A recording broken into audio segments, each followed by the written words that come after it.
Yo, what's good, everybody? We're here with Pressure Makes Diamonds. We're back. We're back. We got a very special guest in the building. We got my guy Carl in the building, the Billboard's finest. You know what I'm saying? Moving up in the ranks. You know what I mean? You know they saying you the new Elliot Wilson out here. I'm just saying. Oh, snap. I like that intro, by the way, man. Got brother feeling good about himself out here. You should. You having a great quarantine year, my brother. Listen, I'm trying. I appreciate the love. Shout out to Elliot Wilson, man. That's big bro right there, man. That's dope. Yeah, facts. I feel like, like in hip hop journalism, I feel like there's a new wave of us coming up, you know what I'm saying? And I feel like you're leading the forefront right now because you have a lot of the dope interviews going on. Thank you, man. So, do you see yourself like having that type of, you know how he does the crown and he does Hmm. one-on-one interviews with the like large stage and the platform and a rollout for the album. Do you see Yeah, yourself yeah, doing yeah. that one day? I mean, I think that would be the goal for anybody, right? To just have like a super huge platform and to just be able to sit down and have an intimate setting with a Drake for like an hour, a Wayne for an hour, a Hove for an hour. I'm doing something really dope. And shout out to Audio Mac. I just started a new series with them. I got a couple of podcast series coming up with them, where I'm gonna be interviewing I have a show called Own the Label, where I'm gonna be talking to Black executives who are leading the way with record labels right now. Shout out to Arnold Taylor with South Coast Music Group, doing this thing with the baby.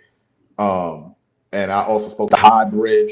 You know what I mean? And I also got a producer series where I speak to producers on the come up as well. Like I got Murder Beats on it. I got Jay White who did the Cardi I Like It record and the Bodak record. I spoke to Hit Boy on Saturday. So I'm slowly but surely trying to follow that lane. If it wasn't for the pandemic, we would have been outside. Like I had this Casa, you know what I mean? Have the That's a Bel fact. Air. Shout out to Ross. Have the Bel Air bottles on deck.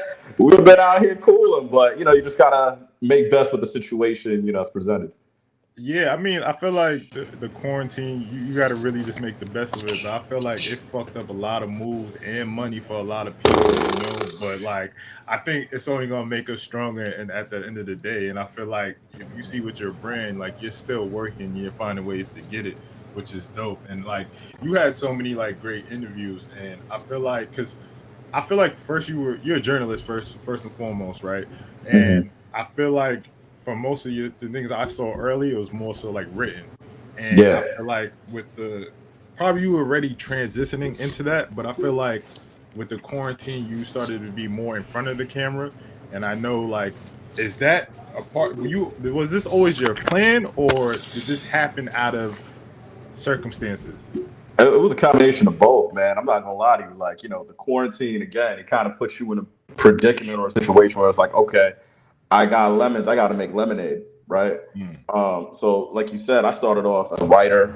I still am a writer. I love writing. I love the art of it. But at some point, I wanted to make that segue because, like you said, a lot of people who I've encountered in the industry, they knew of me, they knew of my stories, my interviews, but they never really got to see the face, unless they mm. see me at events. And I be chilling, I don't be outside like that.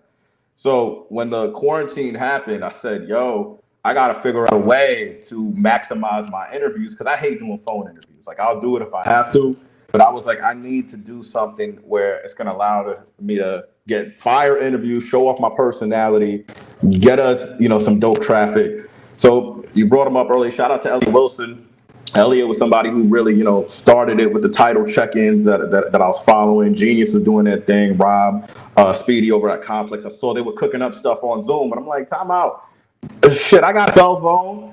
Like I know the same niggas these guys do. Like Yeah. I could do a little something too. You know what I mean? So at that point, it kind of just light bulb went off, and I said, all right, let me hit up some cats. And fortunately enough, people started watching, people started seeing, they started putting two and two together. Like okay, like the wit, the personality actually matches the pen too.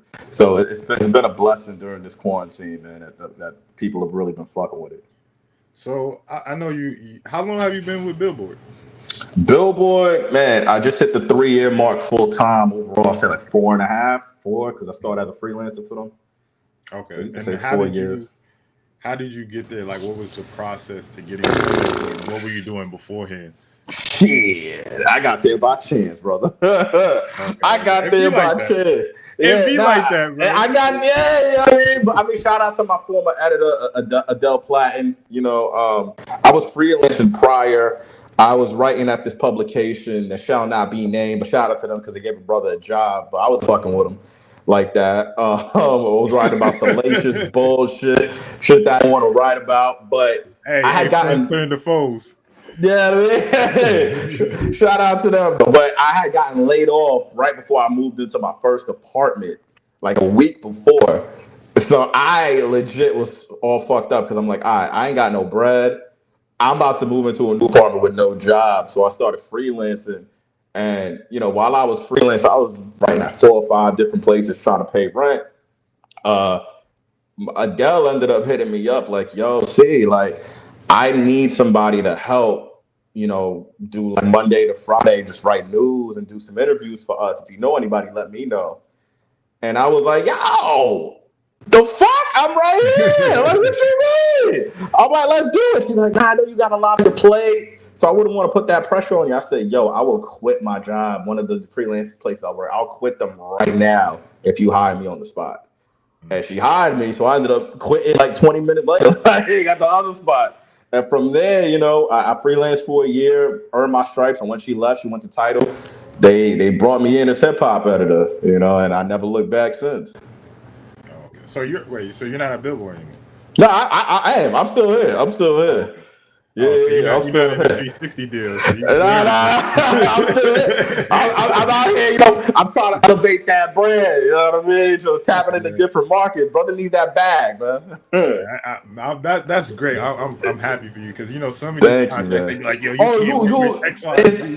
over. Like, yo, It's man, these fucking I won't say much, but I will never sign one of those contracts no, again. no, no, no, no. The shit real out here. They'll hit you on that. You can't go Yeah, nowhere, pop. You know what I mean? I don't necessarily write for other places per se, but like yeah. the audio Mac, you know what I mean, stuff like that. They're cool with. Thankfully, you know what I mean. It's not conflict of interest, so I'm still loyal to the soil with the home team though. You got to. It seemed like they treated you right over there. Hey man, we paying bills, we making moves. That's all that matters, man. Yeah. So basically, as a journalist, you get these great interviews, you meet these great people, stories, and all that. And one of the interviews that you did a interview with Nip. Yeah. And how was meeting Nip and like what was his energy like? And then after that, can you just follow up with like him passing and then how did that, because that's still kind of fresh. hmm Well, I've always been a Nip fan. Me and my boys, when I was living in the Mott, bro, like, you already know what time it is. When you with your homie, you got the aux cord. Cats will be playing some throwback Nip, like, Crenshaw, mailbox money. So he was somebody on my bucket list. So when I finally got to talk to him, this is right when Victory Lap had dropped, February 2018. Bro, we went to I forgot what state. We went to Del Frisco's in the city, Mm. and we sat there for like 2.5 hours. And the interview was only 40 minutes, and we Yeah. just sat there. We just sat there and vibed, and it was so surreal because he was just dropping gems left and right. And I was in a place where I'm like, I'm a journalist, but I was like, I'm also a fan. I had to keep it level. But once the Yeah. recording came off, we sharing mac and cheese. You know what I mean? We talking about James Harden and shit, Master P, and that was such a huge moment for me. But I think I really realized how much he meant to me. I seen him the second time. This is when he did his show at Irving Plaza. He did like a back to back the same night. He did two shows in one night, and we went backstage, and he was like, "Yo, Carl was good." And I always said, if a motherfucker remembers you after the interview, it's either the interview was popping or the interview was trash. So Yeah, I'm like, that's a oh, this fact. this dude about to shit on me. So I'm like, yo, what's good, Nip? He's like, yo, bro, I'm gonna keep it real with you, man. You next up. I'm like, yo, Nip, what you talking about, bro? He's like, yo, I think you're gonna be the leading journalist after Elliot in this game. But like the way you coming right now, I think you got it. I damn near shed a tear. I was like, yo, bro, you lying to me, son. I was like, you don't got to be talking all that shit. And the crazy thing about it is, man, and I said this a couple of months ago when I posted that video that night. I had an interview with him. This is the only interview he done at that time. It was around June when the whole Drake Pusha thing, Kanye, good music. I spoke to him for 40 minutes. I had two phones at the time. Both of my phones died. And my man's phone died. So all of that shit that I had was gone. And that shit, it crushed me to the core. You know what I mean? Because I'm like, yo, I had so many gems. And it's crazy because Maya once told me when I interviewed her, because I lost the interview with her too. She was like, yo, that interview or that was supposed to be, it was just meant for your ears only. You know what I mean? So just keep that and internalize that. And ever since then, man, I spoke to Nip one more time before he passed. And to go back to your question about, his bro, I don't even gotta say it, man. His legacy in hip hop, yo, he's a West Coast, not even a West Coast. He's a rap gem to this day, bro. You know what I mean? He's a West Coast icon. The dude, he was an Iron Man when it came to music on the independent circuit, man. He taught cats how to maximize their value, on wax, man. You know what I mean? The Crenshaw record selling them freaking a 100 a pop, where Jay ended up buying 1,000 of them, and then mailbox money, he even doubled, he like tripled the shit up. Like, I'm gonna sell it for 1,000. When everybody at the time was so shook to make these leaps, he did it fearlessly. So that's why, everything worked out with Victory Lap and him getting a Grammy, bro. It's all deserved, man. All deserved. Now, I will say that because he did teach a lot of people their worth and how to do it right in this game. And when you speak to that $100 album, I remember seeing that at the time. I'm like, what the fuck? Cats are like, I'm not paying 100 for an album, bro. Yeah, but he did it smart because he was like, yo, you could get it. I think he said you could get it. Like, it was free. You get tickets. You're gonna get merch. Like he did the super bundle. We talk about bundles now. The dude did the super bundle. He did like, yo, you're gonna get a signed autograph like poster. You're gonna get tickets to my concert. You're gonna get like a whole bunch of like fan shit. And the setup of it was so fire because nobody was thinking like that. And this is when Jay had done, I think he just started the whole title thing, and he was trying to really encourage people to recognize self-worth. So that's why Hov came out and he's like, yo, I gotta salute this brother right here. And just easily copped 1,000 copies of GP just because, man. And the cat started emulating that formula once they saw how beneficial it was. And some cats still using it to this day, like Rock Marcy. You know what I mean? Selling albums for like 100 a pop because, the true core fans, they're going to come out and support. I mean, to be honest with you, like, rappers have fans that will literally buy anything. Like, you know what I'm saying? Because they support them. And I feel like Nipsey has a message. So, like, if you got a message in your music and people fuck with the message, they'll support you 120% because you're getting them through certain moments in their life. So they have a different type of appreciation for you.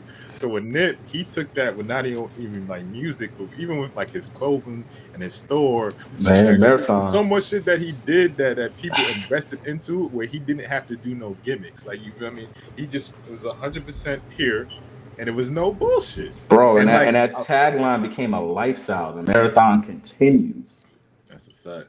Became a fucking lifestyle. People are tatting that shit on them. Like, it really became a brand within itself, even after he passed. That's a fact. That's what I'm saying. What was the last? Can you remember anything from the last conversation that y'all had? So it's crazy because the last combo we had, it was actually a phone combo. Because I had started this little series 2018, the same Victory Lab drop. I started a series where I wanted artists to speak on why they had the best album of 2018. And we spoke for like 15 minutes. And after the interview wrapped up, he was like, yo, when you gonna be out in LA? And I was like, yo, I'm gonna be out there, I think from the 5th to the 7th. When I'm out there, we got a link. He's like, yo, bro, link up with me. We're going to get some drinks and we're going to chop it up. And it's crazy because I was working on a special project at the time and I got the green light from his team. I just needed it from him, but we were never able to make that happen because that was the last time I seen him. It was like November 2018 and he passed April 2019. So that was the last time. Yeah. But Nip, man, he'll always be my favorite person to talk to because, the authenticity, bro. You know what I mean? That shit is so different, especially in today's game where like rap is kind of like WWE. Like you don't you don't get that authenticity. Like there's a few dudes that can really mesh this rap and street life.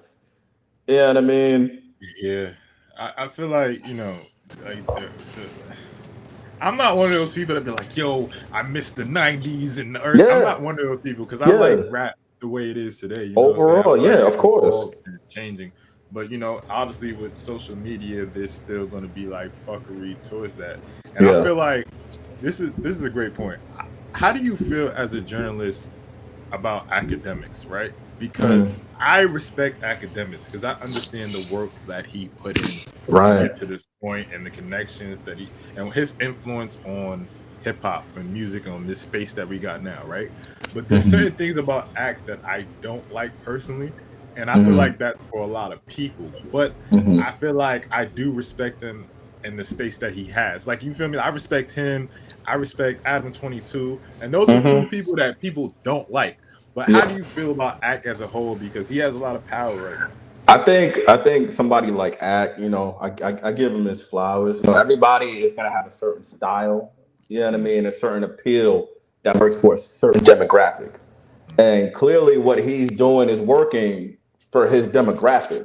You know what I'm saying? It might not work for a person like or for people like you and me. You know what I yeah. mean? I can't, follow his blueprint. He created that blueprint. It works for him. Before the whole everyday struggle, the dude was doing like some video blogs on YouTube, and that's how he created his following. And it got so fucking crazy where he ended up being the dude that was breaking news at times. You know what I mean? I'm Yeah. not going. He was beating our asses. Like, I'm not gonna lie. There'll be times like he'll get to the news quicker than us. You know what I mean? But I'm not gonna knock the brother and tear him down because he might do something that's different from me. Obviously, he has a crazy following and that works for him. So I respect what he's able to do. Do I think sometimes he control and sometimes he could get in his bag a little bit, like what he did with Freddie Gibbs?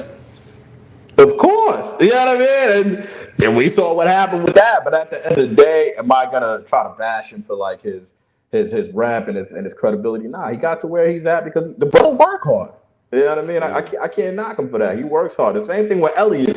When these dudes, I'm a human, bro. I be knocked the fuck out 1, 2 a.m. 1, 2 a.m. I'm looking at this dude academics just posted something about, I don't know, about Drake. You know what I mean? The dude YN is up 4 a.m. posting about like these dudes, like you gotta have a certain work ethic, you Well, to be know. fair, they got interns, but That too. That too. I thought about that. That too. That too. to be But fair, to be fair, you know what? I'm gonna tell Billboard to give me some interns. We're gonna work on you gotta have that. interns, my we gotta level the playing field a little bit. nigga. It's a win-win for everybody. That's a All right, fact. so as a music journalist, who's your favorite rapper out now? My favorite rapper? Hmm. Right now, not of all time. I'm talking No, about no, right no, now. not right now. I'm not gonna. It's easy to say Drake. You know what I mean? But I'm gonna go for favorite rapper 2020. I'll give you Yeah. that instead. I'm gonna say it's Lil Baby, man. And I used to be hard on Lil Baby, man. I used to say, yo, this nigga ass, man. Like I'm not What? gonna lie. It took me a while. It took me this album to be like, yo, because you know what it is? He had the Giannis come up. Like the skills were so raw. Listen to me. I'm gonna give you the comparison. I love comparing rappers and hoopers. The skills to me were so raw at the time. Like the potential was there, but it was so raw. Like I needed more time for him to hone in on his skills.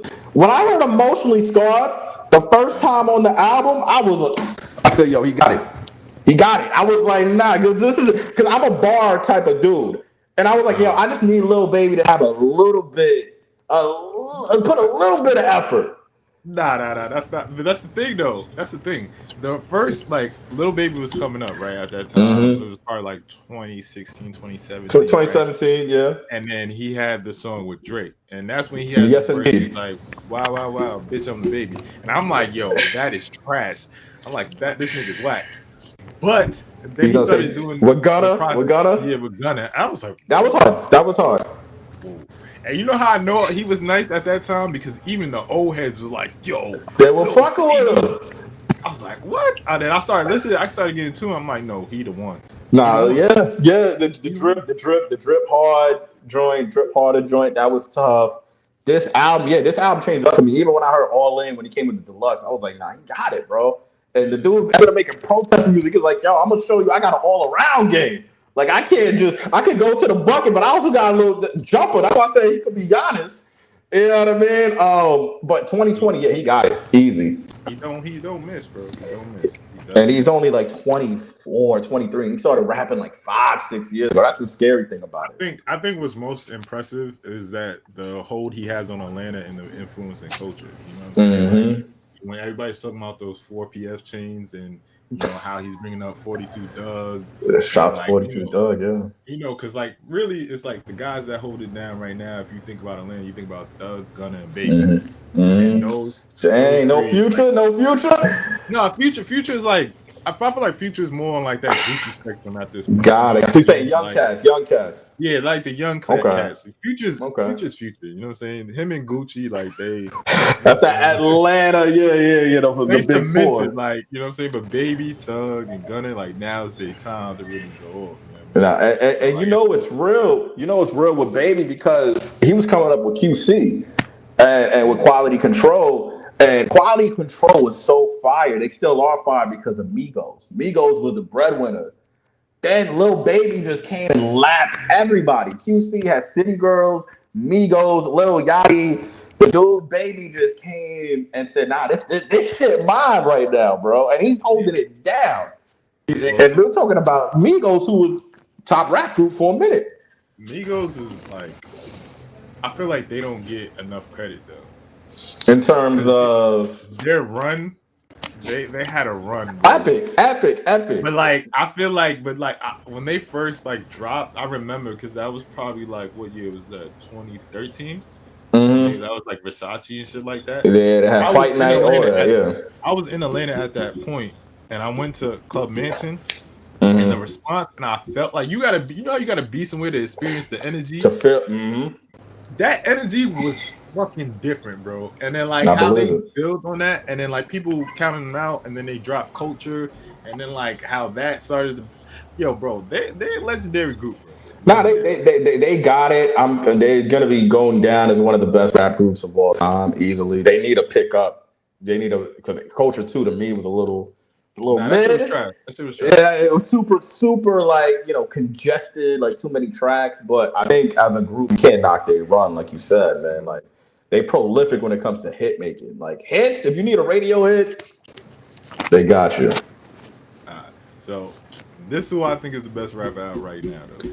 Gangsta Gibbs. I knew you were gonna say Freddie Gibbs. I knew Freddie Gibbs is a bad motherfucker. Alfredo. It's in my top. It's my top project 2020. He's cold, bro. But Cats, I'm mad Cats and now like he's been here though. He's been here, but like even me, like I didn't pay attention until he dropped Pinata. You know what I'm saying? Classic. When he dropped Pinata, I had to go back and listen to the project with him and Kenny Beats. And that shit was crazy. You know what I'm saying? Yeah. And then I heard this shit with him and Currency.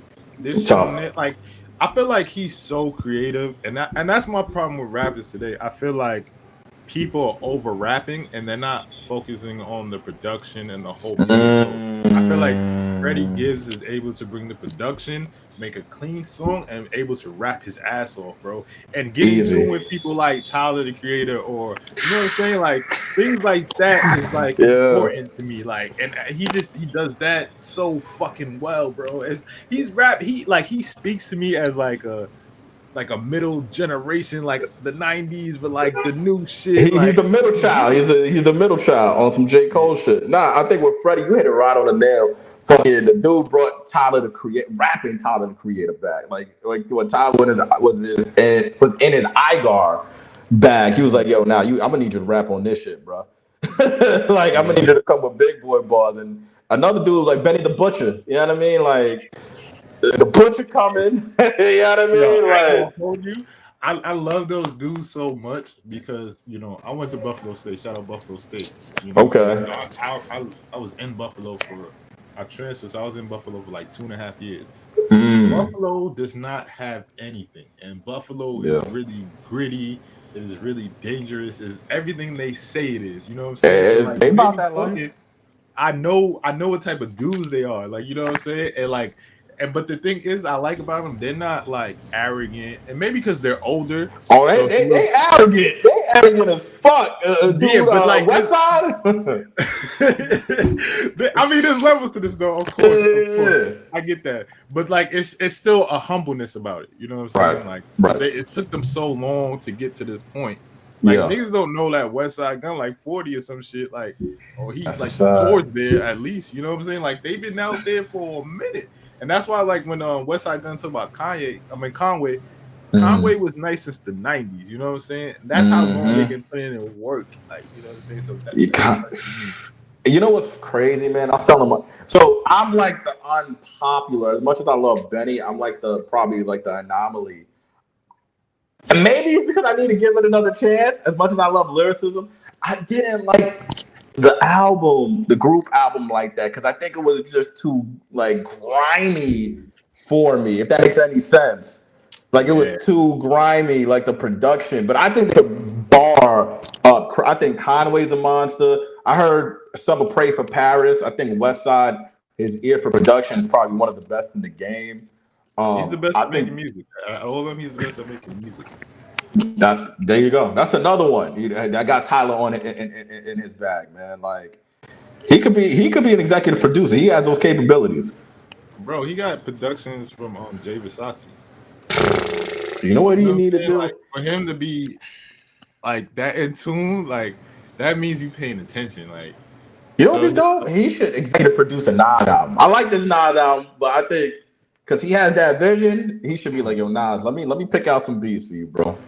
yeah, I mean, yeah, because Nas was trying to Black King us to this last album.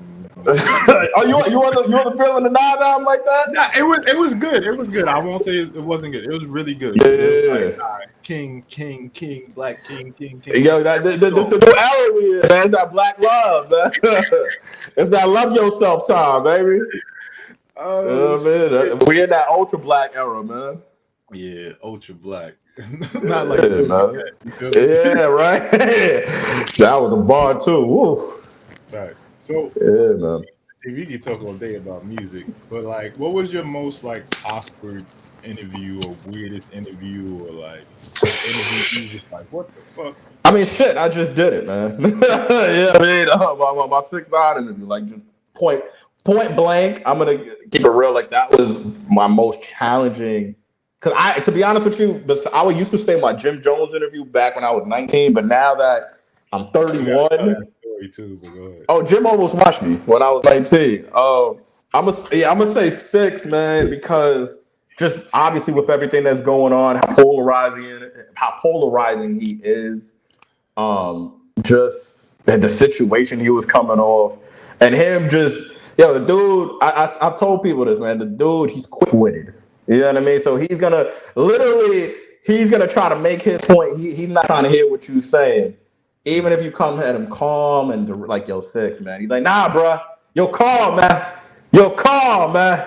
You know what I mean? But to be fair, a lot of the points he was making were valid, but he was the one that really challenged me because I'm a calm dude. You know what I mean? And I needed to be extra calm doing this.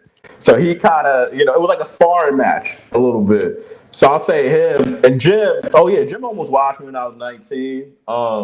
He was my third interview ever, and I remember I was trying to be super professional. You know what I mean? Dame Gash was in the studio, Ryan Leslie was in the studio, and I remember Jim.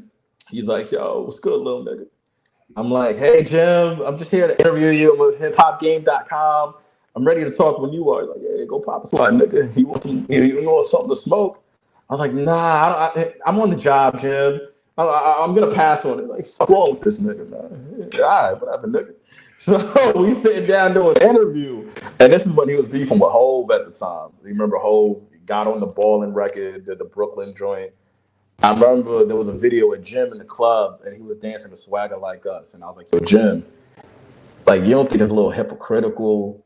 You trying to throw shots at Jay when you in the club singing the man's verse? You looking kind of crazy out here." He's like, "Wait, time out. Close the door. Who the fuck you think you're talking to, little nigga?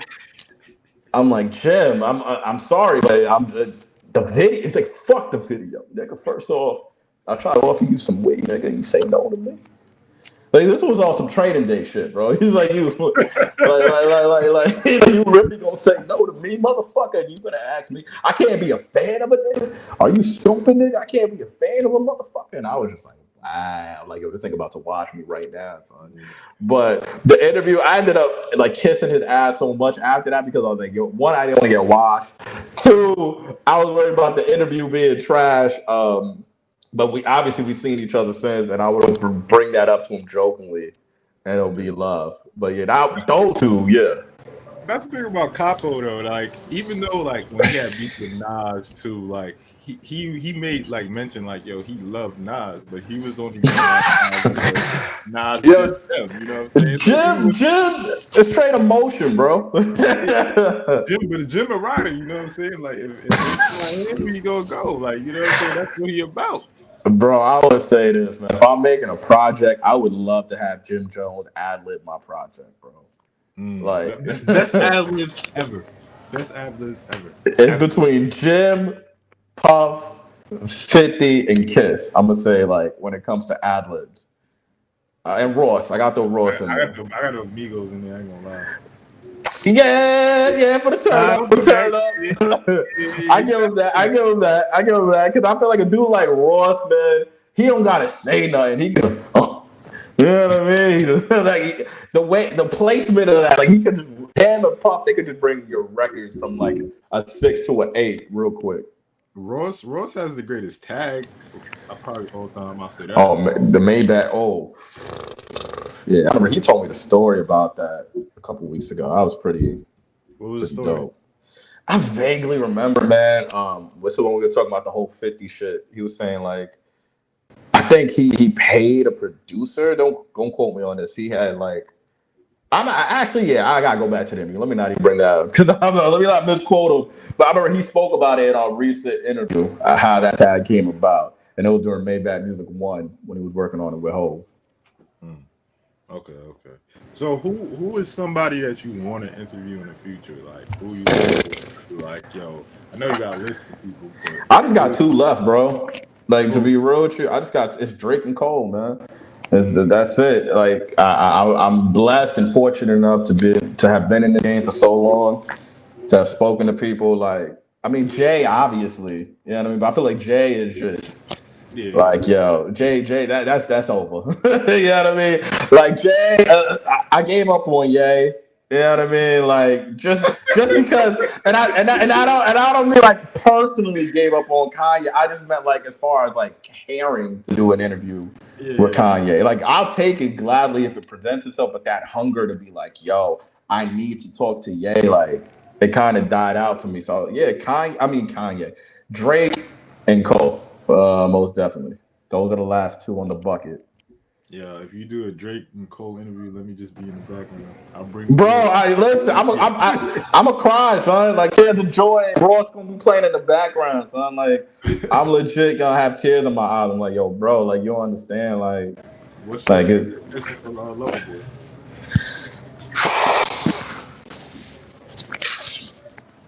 I like the record. I like the Dirk record, the Laugh Now Cry Later record. Yo, you know what's crazy, man? As great as Drake is, man, like I can't say, the last Fire album. He might be going on a Nas. He might have a Nas moment right now. The last Fire album Drake probably did, but it was like Nothing Was the Same. Is that 2014?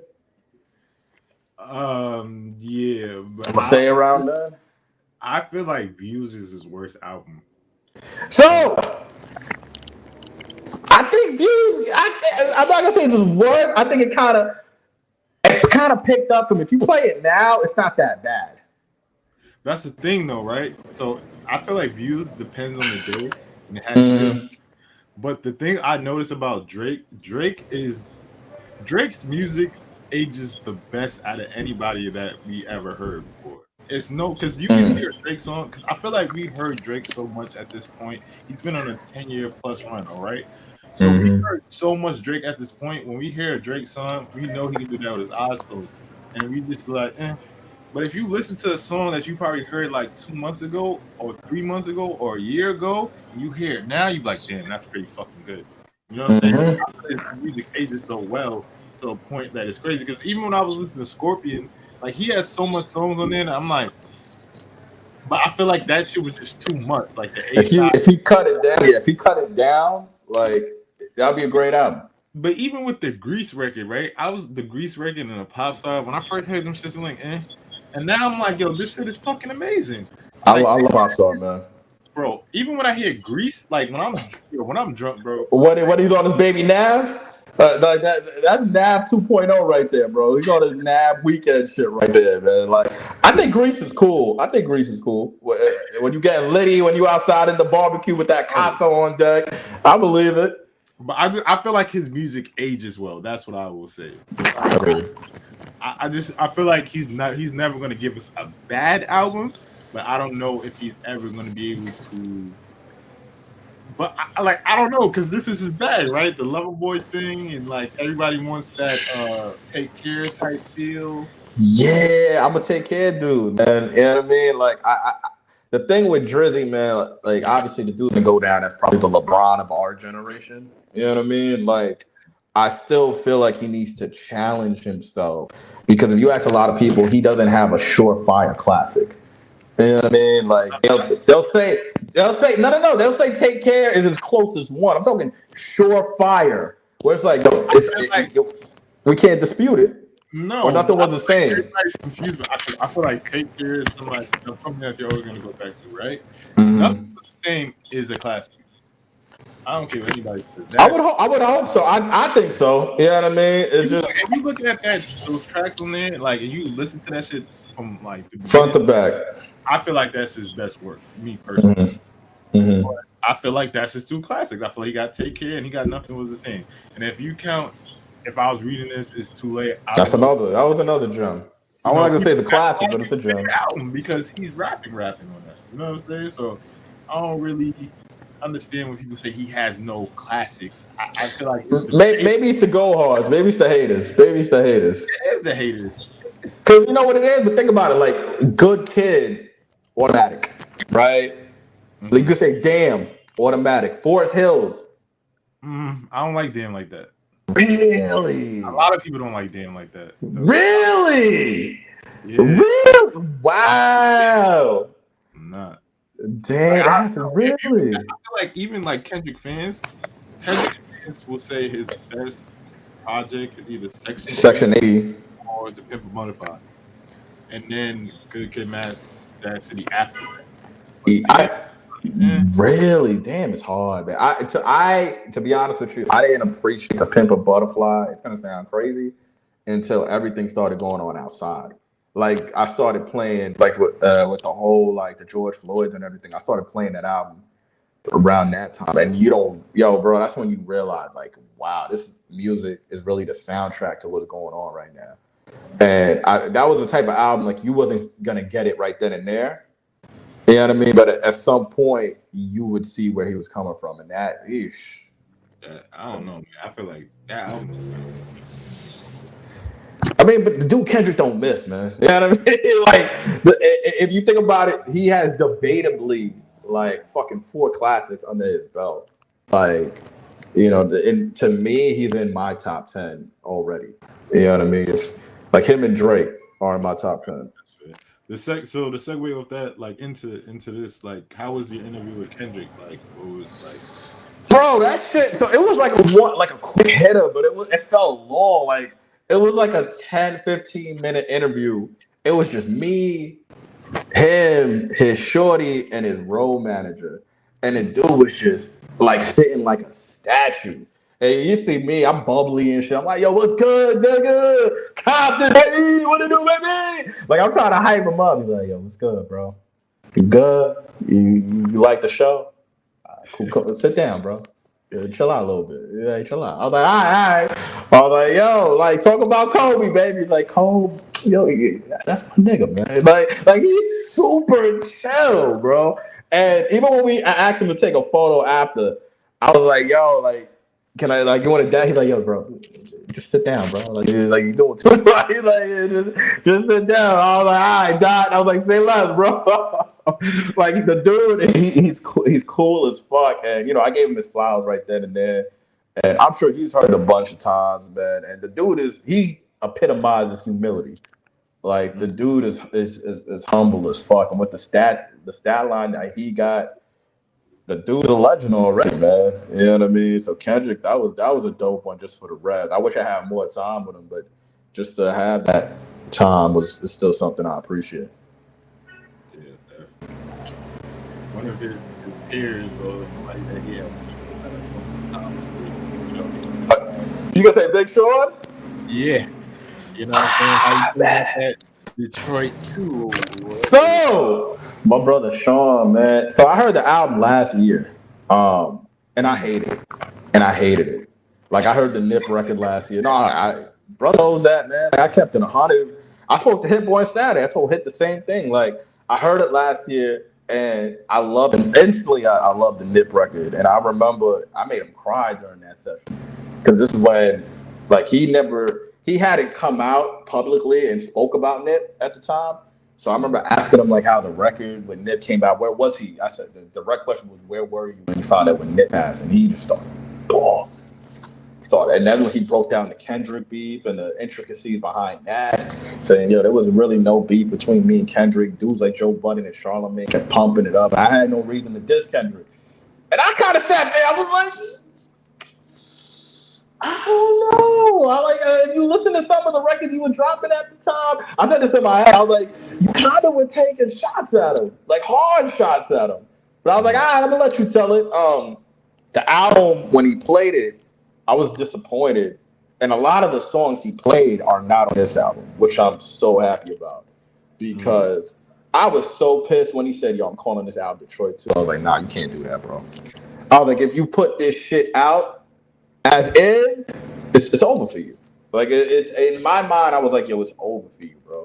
And fortunately enough, he spent a year from then, because it was last September, ironically, up until now, reworked the whole album. And I remember seeing him at the brunch, and he was like, yeah, I got some shit. Like I flipped it crazy. I think the album now, I think it's good. I'm not gonna say it's Detroit 1. Detroit 1 is a gem. But I think this is a good album to keep him in the conversation. It's a strong album. Can I be honest now? Oh, I like Sean a lot, right? But I haven't listened to the album. And, okay. And they say, you should listen to it a couple times before you give your opinion. Cool. But as a person that's been waiting for his next project to see what he's going to do, those first couple of songs were just like, I feel like he's over rapping. And like, like positivity, and he's working on himself, and he's getting right with himself. But it's kind of like, all right, bro, we get it. And it's we like, know you can rap. The Nip record, like, it was like, he went off on the Nip record. He just kept rapping too much, bro. Like, and that sounds crazy, but it was just like, you were like, yo, I need a hook, I need a bridge. He's like, I need a break, bro. It's too much. And then, like, even when I first, like, the stories with the Dave Chappelle story on that, that's cool. But like the first couple of songs, they just underwhelming to me. Like, I like Sean a lot. You feel me? I feel like Sean's gonna be one of those people where I just like him as a person, and I'm not gonna be really a big fan of his music because I feel like he's so inconsistent. And I don't know if you've seen it, but like there was this thread about like comparing rappers to like quarterbacks, and they were comparing him to like Matt Stafford, where they were saying that he's gaudy. He got the gaudy stats, but it's not. Yeah, he got big stats. Yeah, situation maybe, but like, and Big Sean two things, right? His no interviews song, that's something that I want to hear more from Big Sean. Like more like Paradise, yeah. But then on the other hand, he proved my theory right. It's not when people be like, it's the beats, it's not the artist, it's the beats. When Sean did that project with Metro Boomin, terrible. Bro, it has nothing to do with the beats. It depends on the artist if you can do it or not. Like terrible. He had some of the best beats in the world, and it was terrible, bro. Terrible. Terrible. I think the only record I like was the Castro record, and that's it. Terrible. And that and like even with this album, I feel like it came and went. Like nobody's really Wow, really came late. So I think it's a good album. I commend him for his vulnerability. You know why I think it's a good album? I think it's a good album because I knew how bad the original was. You know what I mean? And I think for Sean, I've come to accept because I do like Sean and Wale. I've always said they had the skills to fight to be in that top three, that Drake Cole Kendrick combo. But I have accepted that's the three. That's it for our generation. That's our Jay-Z, Biggie, and Nas. And I feel like with Sean at this point, it kind of is, yo, it is what you get. You know what I mean? What you see is what you get. And you know what I mean? I'm gonna be cool with this 18 to 20 a game. He might drop 41 game. He might wow you and drop 41 game. He might drop 35. But is he gonna give me another Dark Sky Paradise? I don't know. Is he gonna give me another Detroit? I don't know. But I think Detroit 2 keeps him in the conversation of like, yo, Sean, you still dope. You still solid. I think he's still a dope artist. His consistency is not there. He's wildly consistent. I get that. So, And he has the skill set to be someone bigger. Have you ever interviewed Wale? Yeah. How was that? Wale's a good interview. I mean, at this point, man, 'cause I've interviewed these dudes so many times, I get so comfortable where I'm like, yo, I keep it real with them. So I'm gonna give you a quick anecdote, a quick story. Wale came to the office one time. This was right before the new album came out, the most recent one. And I remember we had a conversation about, as you can see, I love comparing rappers and artists. And I was at a point comparing, like, giving rappers like Madden ratings, like, if you were 95. So I was like, yo, Wale, man, I was like, if you could compare yourself basketball wise, what baller would you say you are? He's like, yo, I think I'm Jamal Crawford of this generation. I'm like, word. I'm like, why Jamal? I thought he was lowballing himself. I'm like, Jamal's a beast, but I was like, why Jamal? He's like, I'm not gonna get my flowers, and I think people know I could ball. I put in work and I get busy, but cats won't see it on that level. And I was like, yo, this nigga actually being humble for once. I'm like, all right, cool. Played the album. I'm sounding hard. I'm like, I bet. I see the brother a month later, and within that time, 2 days after I seen him the first time, the dude goes on Twitter and says, yo, I'm a Hall of Fame rapper. Fuck y'all. Like, yo, y'all suck my dick. Like, like I am that dude. I got it. I'm gonna die a fucking goat. So of course I end up seeing him and I interview him and I'm like, yo, Wale, you were just in my office and you said you a sixth man of this generation. How you go from a sixth man to the Hall of Fame, bro? And he's like, yo, bro, I'm not supposed to think I'm the best. I was like, I respect you. Like, yo, bro. I said, give me your rating. This is the Madden rating I was saying. Give me your rating. He said, I'm a 95.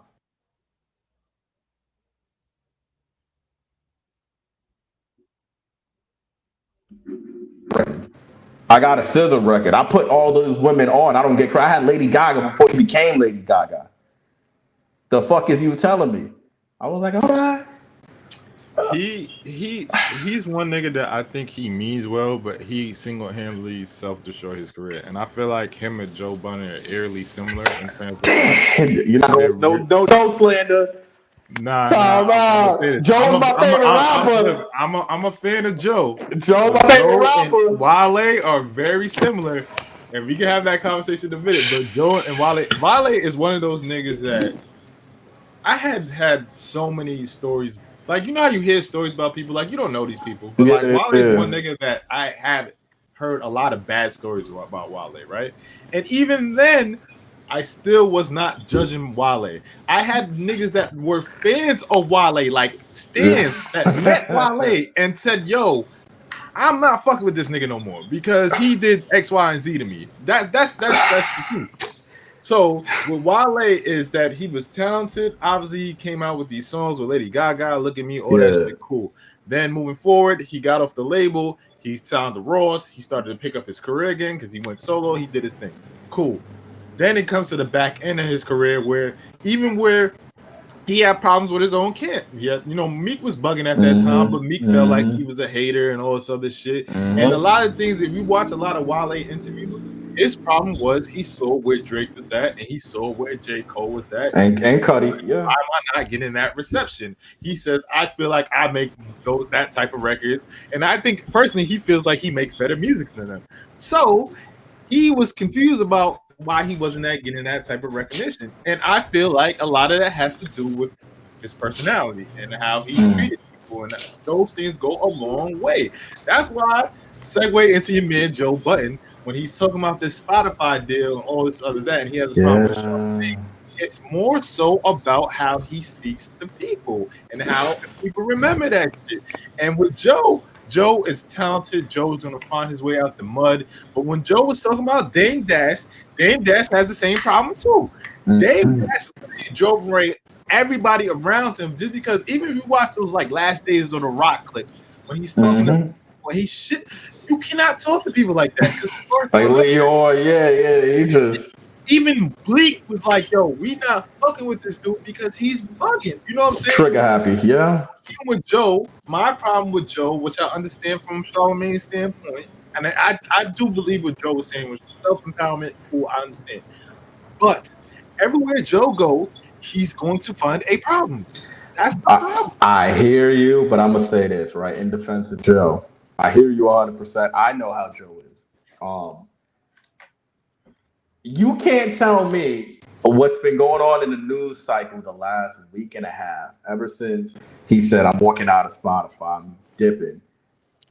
The brother's been dealing with a smear campaign, bro. Like, I don't know how or who, but everything coming out in the news cycle, the way it's coming out, somebody has a vendetta against the dude. Like, I don't know if you've seen the news today, but I mean, like, the whole shit about the dog, dudes are trying to say he's out here finger popping puppies. You know what I mean? That was a fact. He said it though. Right, but look at the timing. The shit with Tahiri, the shit with Sin. Look at the timing, the timeline of these things right after he announced I'm walking out of my Spotify deal. And I won't argue with that, but he was out of line for that dog shit. Oh, bruh, listen. When I saw that so he was on the live and somebody said, "Yo, Joe be finger popping puppies." I started crying, bro. I'm like, yo, that's dog. Disgusting. That's disgusting. Yeah, I can't defend that, bro. But I know his intentions are pure, man. He's not out here just like, yo, come in. Like, I'm gonna take your dog for it. I'm not gonna be fine. I'm out here fondling dogs, bro. I'm not gonna say that, man. Yo, like I said, I like Joe, but that's oh my God. Dudes out here saying pump the pop. Yeah, nigga, like, wow, man, it's sick. But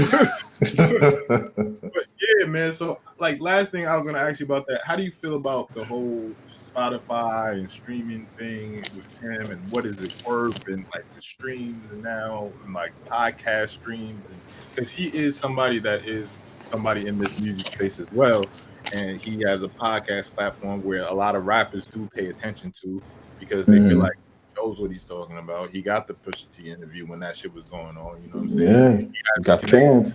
Staples, or like he has that type of rapport with rappers. He is a rapper, so that makes his shit interesting. So for him, for us it doesn't matter because we're still gonna get the content. But do you feel like his decision to back all of Spotify was? Because I think so too. Because he said that they wanted ownership, they wanted them to do more, and I don't know the actual numbers, so I can't really. But how do you feel about that whole deal and what's going on with that? I mean, I feel like, somebody like Joe, and a lot of people don't remember, man, before Joe entered the whole Joe Budden podcast thing, he was on I-97 working with Miss Jones in the morning, bro. The dude way back when, he was struggling with Def Jam having their little rift. He was really successful. Him, Ebro, Miss Jones, Miss Info, they had a real tight tandem. So he kind of had this radio knowledge back in the mid 2000s, and he carried that all the way into the Joe Budden TV when he was one of the first dudes who had an interview with Drake. I don't even think dudes remember that.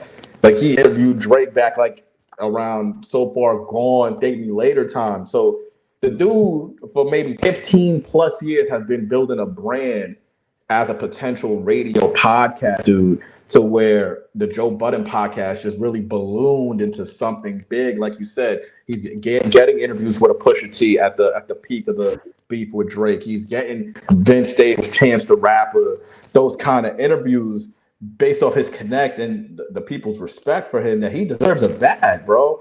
Like the dude Joe Rogan got 100 million from Spotify, bro. So you can't be mad at a brother like Joe who is churning out content twice a week. The Joe Budden podcast twice a week, along with his obligations with Revolt. But you can't compare that to Rogan. I know, but I'm not saying Joe deserves 10 mil, but I'm saying he has a special niche in hip hop, like you said, that's worthy of a considerable bag. You feel me? And Spotify has the bread. They have the bread.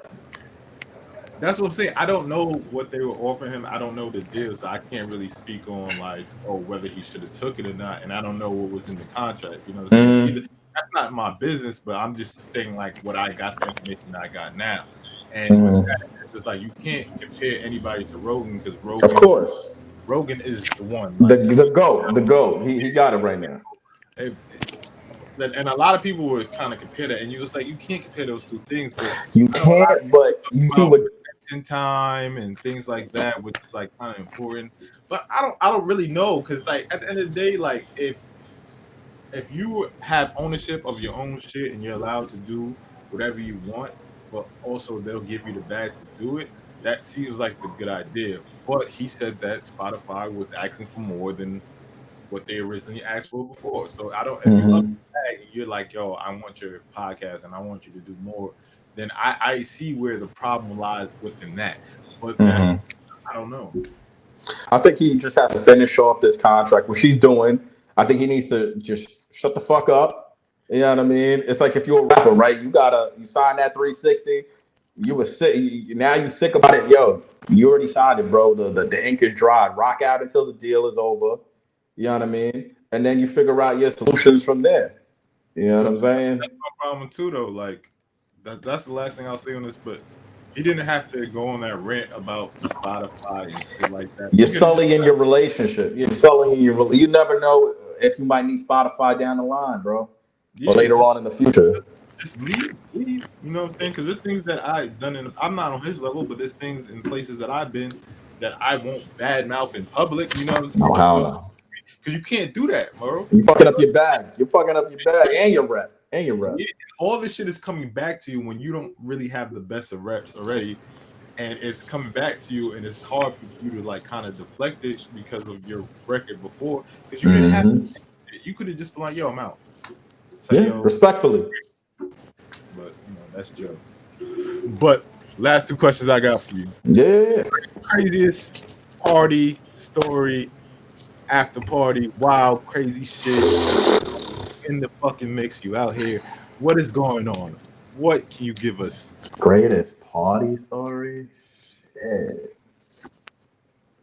Damn. Greatest party story. Bro, I don't even. It's not to say I can't think of one. It's just like, damn, like the greatest one. I can't think of one that really was like. I'm gonna say. Can I say maybe greatest disappointment? Okay, go ahead. Because I can't think of one that was like, oh, I'm gonna say greatest disappointment was the whole Kanye Wyoming shit. Like, bro, I was hyped. That's a good one, bro. I was hyped because I was like, yo, mind you, a Billboard, we don't accept like crush trips or anything like that. So that's against our policy. But in this case, they were like, yo, we're gonna overlook it because this was, considered one of the biggest, things at the time. The whole Yay Wyoming thing. So I found out the morning of, bro. I don't even pack. I just go and we get out there. They put us in a ranch and shit. I'm like, all right, yo, Kanye still one of my. I didn't lose hope. I was like, he's still one of my favorite rappers. The brother made college dropout, graduation, Jesus walks. I'm like, yo, listen, we in that, right? So we get over there, the ranch is popping. I'm seeing Fab, I'm seeing Yachty, seeing Nas. I'm like, I'm standing next to Kim. I'm like, yo, this about to be hard. The music comes on. First song, I'm like, all right. Okay. Second song, I'm like, it's Kanye, we gonna fuck with him. It's free food, it's free food. I'm like, third song, I'm like, oh nah, nigga. You got more songs coming though. And then when I found out it was only 7 songs, bro, and he stopped it, I was like, nigga, what? Like, this is it? And niggas had a crazy bonfire. They brought back the album 3-4 times. I sat there, listened to it for the 3-4 times. I was like, nah, maybe I need to go to my room, get my headphones. Played it when I got to my ranch, my little ranch hotel, and it wasn't hitting, bro. And it fucked me up because that was the day I was like, yo, I think Kanye has officially fallen off.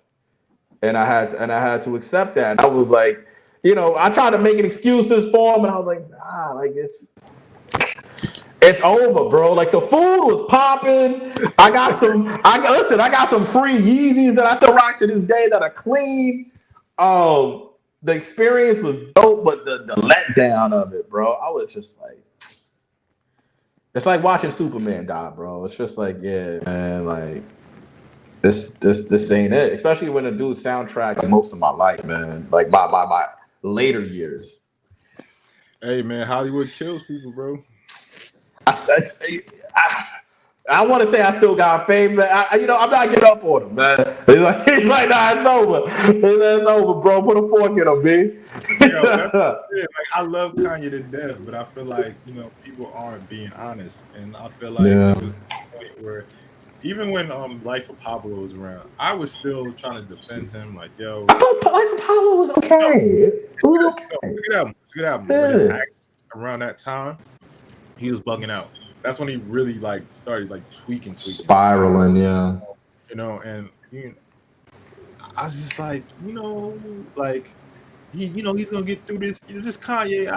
And then it got to a point where I think the MAGA shit was like the last straw. Yeah. Nah, he fucked up. That went against his music from the start. People change and evolve, but like his messages and his music and what he was about as an artist, that just went out the window. And then somebody that was bitching and complaining about the fashion industry not accepting him and all this other shit. And then it's like, oh, now I'm MAGA, and it's like, get it on your own. I'm not letting these people box me in. I'm like, yo, this nigga's full of shit, bro. He got lost in the sauce. That's what I was like, yo, fuck that, bro. Fuck that. Yeah, he got lost in the sauce, man. Shout out to Hov, man, for staying on, man. Hov is just chilling in the crib, man. He'll come out and give you a verse or two on his J Elect out, and then he's gonna bounce back out, man. That's a fact. That's how cats need to be. Where do you see yourself in the next 2 years? Next 2 years, I'll be 33, man. By that shit, I hope I have already interviewed Drake and Cole. I hope I have my little, I was talking to my man about this the other day, man. Shout out to Terrence J, man. Terrence J put out the fucking blueprint for cats, man. Yo, shout out to Terrence J because he lived in Valley Stream for a little bit. Word! I didn't even know that. Okay. Yeah, bro. I think he said after he graduated, and then when I think it was around the time 106 Park popped off, but he was living in Valley Stream for a little bit. Shout out to Terrence J. Yeah. That's love right there. I think he's had the blueprint, man, as far as how to do this. Because I kind of want to expand a little bit, obviously, that's what I've been doing with the Audio Mac, the series. I want to do more video stuff, man. I want to try to get into doing more TV stuff, eventually write some books. I know a couple of artists I want me to do some books with them. Just try to tap into everything, man. You know what I mean? Just try to monopolize and show that, I'm more than a writer. So definitely, I might even do some acting too, man. You might be seeing me on some soap operas. You know what I mean? You might see me at a Tyler Perry movie throwing women down the field. Listen, bro, Tyler Perry, he out here shooting 4 shows in 3 days, bro. Tyler Perry got that studio in LA. I might need to pop up, man. Shit, yeah, somebody, you got to get a start somewhere. That's true. Hey, I'll be your That's what I'm saying. Tyler Perry, give me a quick $600, 2 lines, I'm good. Give me a bad wig and I'm there. You feel me, bro? You get the bad wig and $600 of free flight. You good money, bro. That's a fucking fact. Shoot, be on Netflix and TV One. You good money. Yo, so signing off, give the people, this is called Pressure Makes Diamonds. So give the people a gem. Give people a gem out there. You know what I'm saying? Pressure makes diamond. I love that, by the way. Listen, man. I said this in a past interview and it resonated with me, especially to this day, man. Listen, no doesn't always mean no. When somebody tries to hit you with a no, you can't do this interview. No, you can't have this job. Just understand there's a blessing standing right outside, and that no could set you up for a bigger opportunity later on in life to where, that yes, it's going to come when you least expect it. It's going to be way more popping than you even anticipated. So no doesn't always be no. Just stay the course and stay patient and stay faithful to your goals. Yes. Appreciate you, my brother. You know how this is. Shout out your handles and all that, so people can find you and all that. I appreciate that, my brother. Pressure makes diamonds. I love that name. You lucky, my man. I would have put that tagline real quick. You know what I mean? Check me out at the Real CL24 Instagram and Twitter. I appreciate you having me, brother. I really might take that tagline though. I'm not gonna lie. I'll put that in my bio or something real quick. You got it on wax. I got it on wax, so I can sue you. Okay, say less. Smart man. You might need to throw some flex bombs after that, man. But I appreciate the time chopping it up with you, man. This is a dope platform you got to keep going. You're making some power moves yourself, man. I've been seeing what you're doing with 4th and 13 and with overtime. You've been out here working, bro. Like our town got some talent, and you one of them leading the way. That's a fact. I'm out to the world, dude. There you go, man. The 13 is out here right now, man. That's a fact. But yo, I appreciate you, my nigga. Signing off. Love is love, man. Say less.